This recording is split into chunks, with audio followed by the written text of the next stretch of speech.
Hi, I'm Wendy, and today's tip is all about how to be more open and transparent in your communications, because openness and transparency is absolutely key to effective communication. So I'm going to give you 5 tips which I hope will help. The first one is sharing information freely. Now, do you know people who love to guard information? It's like seeing as a bit of a power play.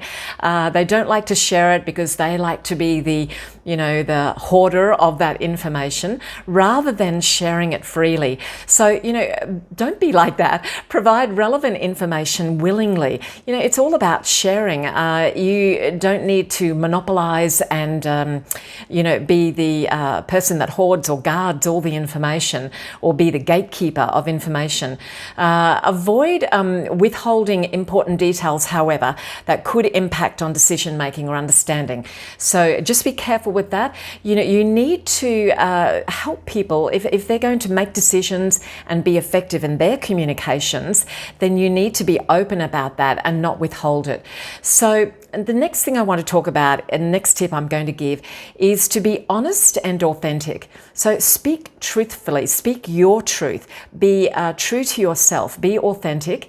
Even when discussing very challenging topics, it might be very difficult. You may feel very awkward and very uncomfortable, but you need to be honest and be true and show your authentic self. Do admit mistakes when you make them. Take responsibility for your actions, which I think in doing that, you build trust and you build credibility for yourself. Acknowledge your limitations. This is something that a lot of people have trouble doing. They feel as if it's like some sense of failure, perhaps. Again, we shouldn't be comparing our journey, our talents, our situation to other people. If we don't know the answers, then the best thing is to acknowledge it rather than try to bluff our way through, because you will get caught out in that. That's for sure. At some point, you will be called out and you will be caught out if you try to pretend you know something and bluff your way through it. I wouldn't do that. I would simply acknowledge, because you are not the person that knows everything, the keeper of all knowledge. So admit it, and but then commit to finding out the information that you need. Be open about any uncertainties. Be honest about it, about what is known, what is not known, and that will be valued. I think people will trust and value you more if you show that honesty. The second thing I want to talk about is to encourage two-way communication. So, of course, communication isn't one way. It's not all about speaking. There's a lot about speaking and listening, but you need to create an environment where others feel comfortable, where they feel safe, where they feel included, where they feel that they can share their thoughts, their concerns, and their feedback with you. Listen attentively, focus on the person, listen actively to their feedback, to their questions, ask clarifying questions, try to seek more information if needs be, if you can, and do try as much as you can to address them openly and, of course, in a very respectful manner. Explain your decision making. There's nothing worse than making a decision and then not offering some explanation for it. So when decisions are made, explain the reasoning behind them, especially if they might be difficult or very unpopular decisions. This will help others to understand. They may not fully accept or agree with you, but they will have a greater insight and understanding into why you have done that.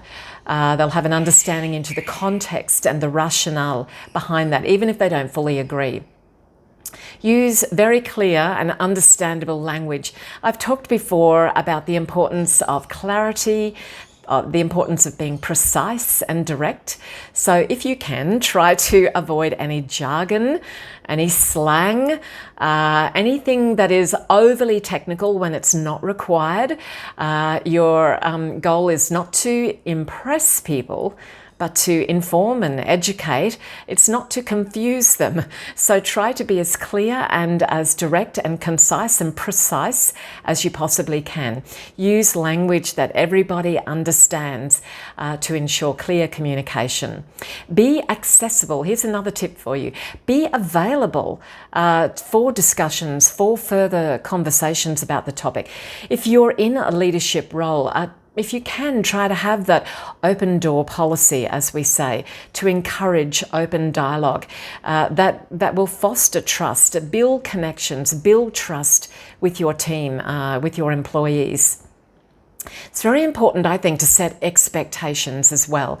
Let others know what they can expect from you in terms of your communication and the information that you're sharing.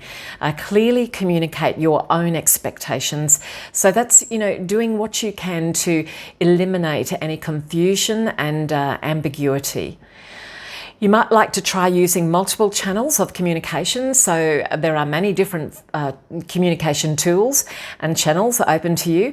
I do really love face-to-face communication because you can pick up not only on the verbal, what is being expressed verbally, but also on the non-verbals. And you miss a lot of those nuances when the communication isn't done face-to-face, where it is by text or by email. But sometimes, it is appropriate, and perhaps it's the only way to communicate something by doing it not face-to-face, but I do love face-to-face. Address any rumours and misinformation. Do that very quickly, very swiftly, very respectfully and professionally, keeping calm, keeping composed. False information and rumours, they will arise from time to time. You need to address them promptly in a very factual manner and address any misconceptions and misunderstandings that there might be. And that will not only address what's happening in the moment, but will perhaps also prevent any further misunderstandings and prevent any sort of escalation of situations where the conflict seems to be rising. Try to balance positive with negative news. I know it's not always easy, especially today. There's so much negative news around us. People are doing it tough. There is so much, difficulty and challenges. But I think there are also a lot of very positive things that are happening as well.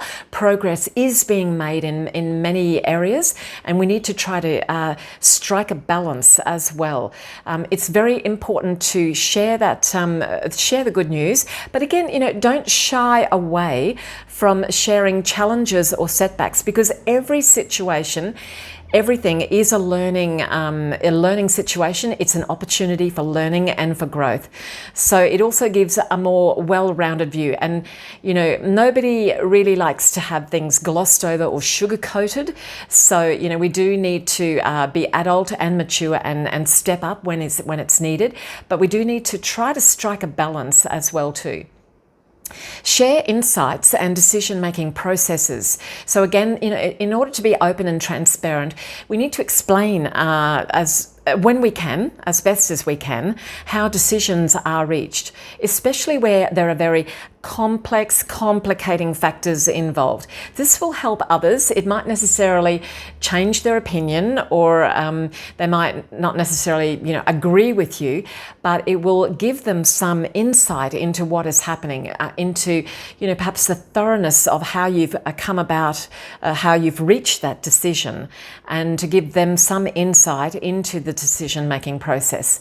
So remember, being open and transparent, like with anything, does take practice and it does take commitment. So over time, your efforts to communicate openly, if you do that and you work on it and you practice, it will lead to stronger relationships with those around you. It will lead to improved collaboration and a more positive and trusting atmosphere. And that's the thing that you want to strive for. So I wish you all the best. Try to employ those strategies that I talked through to be a more open and a more transparent communicator.